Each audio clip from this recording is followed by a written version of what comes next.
El día de hoy comenzamos el tema número 2, que se llama la vida en Europa durante la Edad Media, el feudalismo, señores, vasallos y la monarquía feudal. El feudalismo es una nueva forma de vida económica, política y social.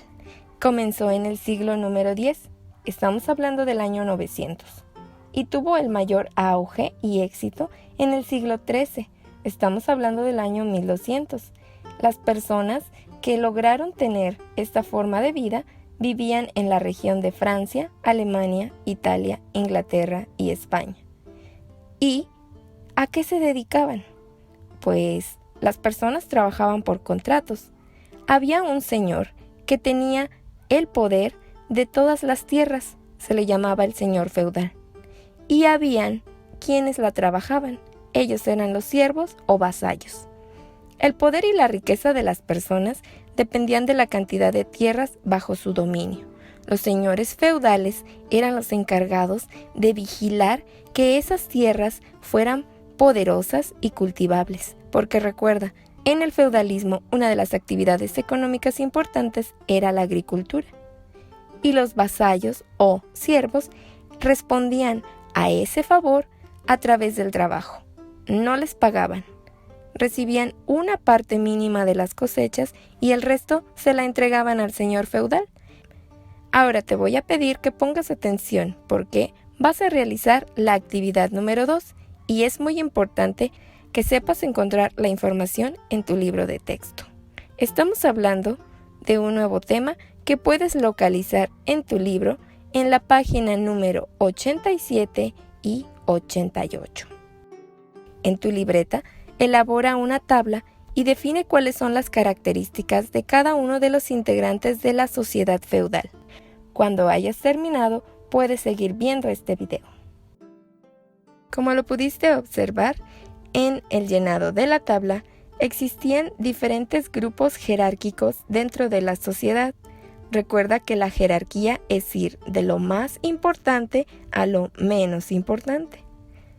La primera figura era el monarca o rey. ¿Quién era él? Era la máxima autoridad de un reino y era el propietario de todas las tierras.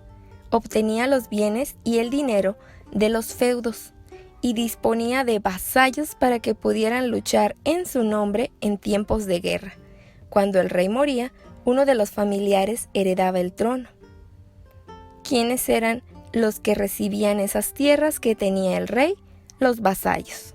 Pero dentro de los vasallos había otra figura de gran importancia. Estamos hablando de los señores feudales. ¿Quiénes eran los señores feudales? Los señores feudales poseían grandes extensiones de tierra que ellos administraban y hacían que trabajaran los siervos. Gozaban de varios privilegios porque pertenecían a la nobleza.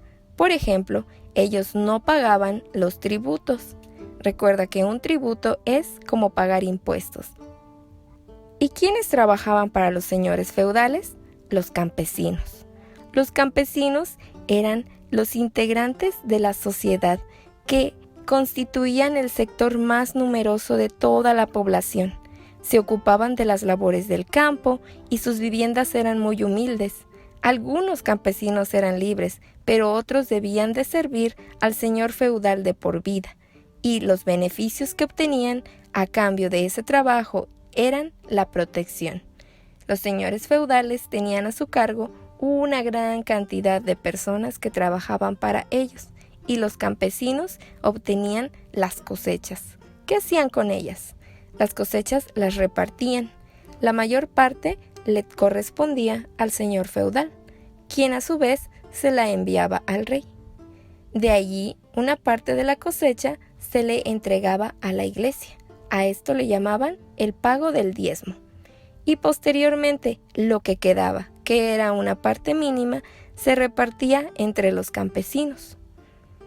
Tú también pudiste ver que había otras dos figuras importantes dentro de la sociedad feudal, y estamos hablando de los clérigos. Los clérigos eran personas que formaban parte de la iglesia y que tenían una organización que iba de lo más importante a lo menos importante. Quienes eran las figuras más destacadas eran los obispos y los que tenían menos poder eran los sacerdotes, los monjes y las monjas. También existía un grupo social denominado caballeros. Los caballeros eran quienes iban a la guerra. Es como si ahora les llamáramos los soldados. El término caballero surgió para poder determinar cuáles eran esos guerreros que peleaban a caballo, y con el tiempo solo podían ser caballeros quienes heredaban esa distinción.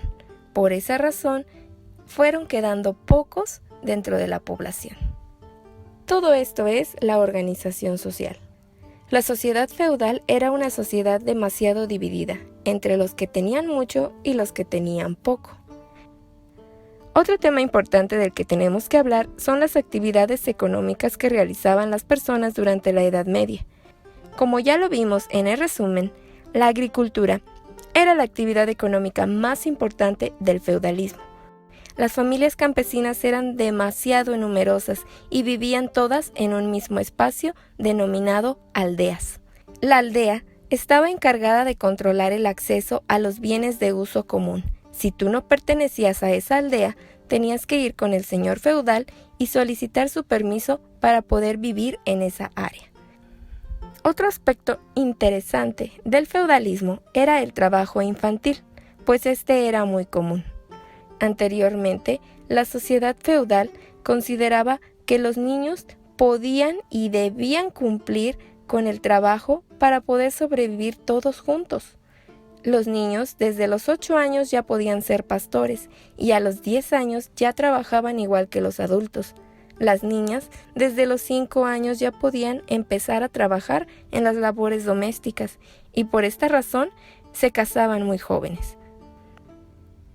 Dentro de la actividad económica existían talleres artesanales, es decir, las personas fabricaban ropa, zapatos y herramientas.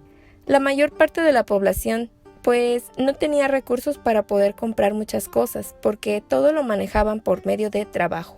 El dinero casi no lo utilizaban los campesinos y los siervos, y los nobles eran quienes sí podían acceder a productos de lujo que también se hacían en esos talleres, por ejemplo, las joyas, la ropa fina o las armas metálicas.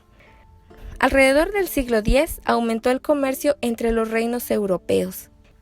La sociedad europea no manejaba muchos productos, por eso el comercio se había reducido. El intercambio mercantil más importante que hubo durante la Edad Media fue el que existió entre el Imperio Bizantino y el Medio Oriente. Gracias al intercambio mercantil, empezaron a llegar a Europa productos de India, de Persia y de China que los europeos no conocían y que empezaron a ser parte de su vida cotidiana. Ahora hablemos de la importancia de la Iglesia. Como ya lo vimos en el resumen, existieron 3 religiones muy importantes durante el desarrollo de la Edad Media, pero la que tuvo más poder fue la Iglesia Católica. ¿Por qué? Pues porque al principio era la única que se conocía en el Imperio Romano. La Iglesia Católica consolidó su autoridad y acumuló demasiada riqueza gracias a las actividades que hacía en la sociedad. La máxima autoridad de la Iglesia Católica era el Papa, quien residía en Roma. Esta iglesia influyó en todos los ámbitos, en el económico, en el social, en el político y en el cultural.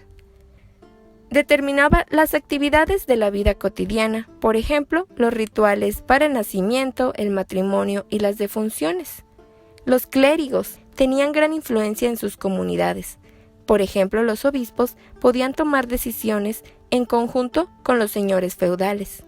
Y el Papa incluso coronaba a algunos de los reyes de los diferentes pueblos que existían en la Edad Media. En los monasterios eran un espacio en donde la función cultural se podía desarrollar. Los monjes copiaban y conservaban los libros dentro de sus edificios. Las personas que no estaban de acuerdo con las ideas de la Iglesia Católica eran perseguidas, atacadas e incluso eran castigadas. Esto a través de una institución que se llamó Inquisición. En el año 1231, la Iglesia Católica fundó la Inquisición para poder juzgar e imponer sanciones incluso la pena de muerte para todas aquellas personas que no estuvieran de acuerdo con sus ideas, con su forma de vida y con todas y cada una de las acciones que realizaban los clérigos en las distintas comunidades. Cuando encontraban a una persona que cumplía con esas características de no estar de acuerdo e invitar a otros que tampoco obedecieran las instrucciones, entonces llamaban al tribunal de la Inquisición y hacían un juicio para castigarlos. Hemos llegado al final de la clase número 2. Te voy a pedir, por favor, que realices en tu libreta un diagrama como el que aparece a la derecha. Puedes utilizar una hoja de color blanco o alguna hoja reciclada y la tienes que hacer como los materiales que nosotros recortamos en el salón. Este diagrama habla sobre la actividad económica. En tu libro vas a investigar cuáles son las características de cada uno de los conceptos y las vas a anotar como corresponda. Sé breve. No necesitas anotar todo lo que encuentres en los enunciados. Eso es todo lo que tienes que realizar. Hasta la próxima.